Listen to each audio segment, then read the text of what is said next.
Hammaga xayrli kech. Charchab kelib, men qizlar uxlab qolmoq. Hozir yaqinda turdim. Eng qizig'i qornim umuman ochmabdi hamda. Bo'lmasam samolyotda suv ichdimda, kokteylim ichib oldim. Rosa ko'p qizlar e'tibor berishibdi. Istanbulda ham polniy olib yurdim, ichib yurdim.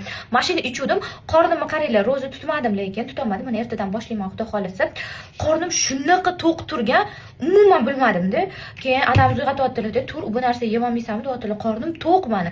Shunaqa mana shu kokteyl kuch beradi, energiya beradi. Qorninglarni ham xuddi ovqat yeganda, даже undan ham ko'proq to'ydirib qo'yadi. Birinchi o'rinda qizlar, sog'lig'inglar uchun mana shu mahsulotlar nima bersa, shu kokteyl ichida hammasi bor. Buni sizlar har kuni yeysizlar bu mahsulotlarni. Kokteyl ichida, lekin ichsanglar hammasi bor, organizminglar vitaminlarga to'yiladi qizlar. Ozish emas, sog'lig'inglar uchun ham ichib yursanglar zo'r deb, bu yurakni, mana boshqa organlarni yog' bosib qoladi, jigarlarni, to'g'rimi? Profilaktikaga ham ichsanglar rosa zo'r yordam beradi. Prosta mana hozir og'ir narsalar yemasdan shuni ichib yursanglar, yengil yurasizlar, ichinglar tozalanadi.